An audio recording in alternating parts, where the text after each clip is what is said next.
Hey everybody, I want to give you a little bit of information that was, part of it was in an article by the New York Times that was sent to me by one of my viewers, Lee. Hey, how's it going, buddy? I did see this article before Christmas, did a little more background digging on this, figured it'd be good information for you. We're going to talk about the future of the ATF and what's next for gun control under Donald Trump.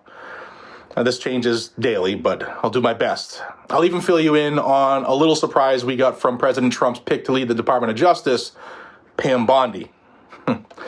Welcome back, everybody. Today we are taking a deep dive into one of the most controversial federal agencies of our lives, the Bureau of Alcohol, Tobacco, Firearms, and Explosives, the ATF. What's next for the agency as it braces for the Trump era? Part 2. Well, let's break it down. Under President Joe Biden, the ATF, led by Stephen Dettelbach, who's the director, took bold steps on gun control, from regulating ghost guns, their words not mine, to expanding background checks and going after a bunch of other stuff. Dettelbach's tenure saw the most proactive gun control measures in the ATF's recent history. But that earned him fierce opposition from Republicans and advocates like us, including President Donald Trump. Now, real quick, I want to thank the sponsor of the video, Blackout Coffee. If you haven't tried Blackout Coffee, we have a ton of great roasts. We do whole bean, we do ground, we do our own K-Cups, we do everything other than growing the beans. Once we get the green beans from the best farms in the world, we then roast it and do everything from soup to nuts.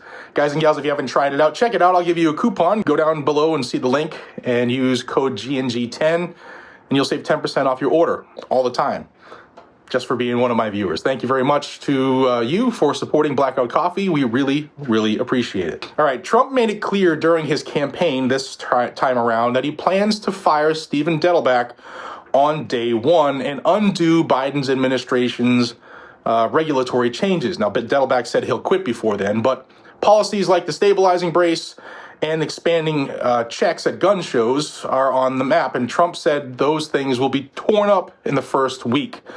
The ATF's future isn't just about leadership, it's about funding. Republicans in Congress have already cut $47 million from the agency's budget, which is $1.6 billion. And supporters claim this will leave core functions like tracing crime guns and dismantling trafficking networks at risk.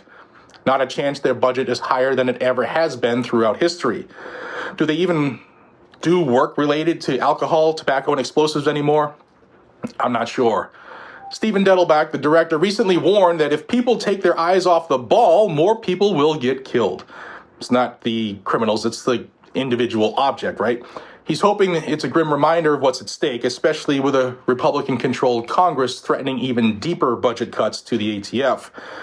The ATF's actions under Dettelbach sparked praise from gun control advocates and outrage from gun rights groups.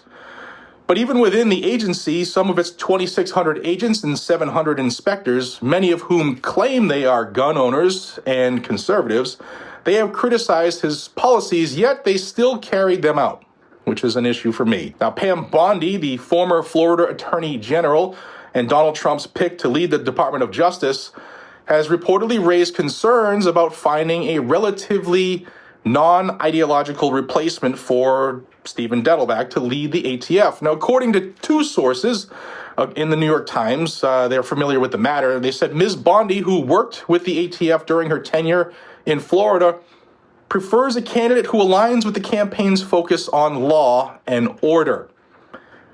Some transition officials who I've spoken with as well have informed gun right groups that a decision on the ATF director is unlikely before next spring. However, they have said that Trump could make some type of impulsive choice, like he does that a lot, and he can do that without consulting his transition team, which he has done before as well. Now, potential candidates under consideration include Blake Masters, who I did a video on. It's linked above. He is a right-leaning Arizona conservative with ties to financier Peter Thiel, who previously ran for Congress unsuccessfully. Peter Forcelli, who's a former ATF official and authored the book on the Fast and Furious scandal. Larry Keane, who's the leader of the National Shooting Sports Foundation, the NSSF, and several other current and former senior ATF officials like Robert Cicada, Daniel Board, and Rick Dressler. Yes, I wish our friend Brandon Herrera was still at the top of that list. There's also a concern that Trump will leave the position vacant as he did before. which would leave the agency rudderless. Remember, Dettelbach was the first permanent director in, I don't know, like 16, 18 years, and it had always been some interim person at the lead. From budget cuts to policy reversals, the challenges ahead of the ATF are enormous, and I think that the ATF is the most unconstitutional federal law enforcement agency there is. What do you think? Let me know down below. They only exist to infringe on the one right that says shall not be infringed. And if you agree, drop your comments down below. And don't forget to like and share, and also subscribe to the channel for more updates on the Second Amendment, on gun control, and the policies that are shaping America. Guys, the ATF, we know that the chances of them being abolished are slim to none. I think it's one of those things that everybody talks about when they're looking for a vote to obtain or regain or retain a job. But let me know what you think down below. I really think that a strong pro-gun leader could help change things, as well as working with, if Pam Bondi decides she's going to be pro-gun. We've seen what she has done. I've done a video on her. I'll link that above. She hasn't been necessarily pro-gun throughout her tenure in Florida. Interesting times right now. Many people, like myself, want to wait and see, but the optimism is waning. I want you to let me know what you think down below, guys. Subscribe to the channel if you want information or follow-up info as more people are either named as potential leaders of these departments or taken away. And I want to thank you all for watching. I'll see you on the next time. Take care.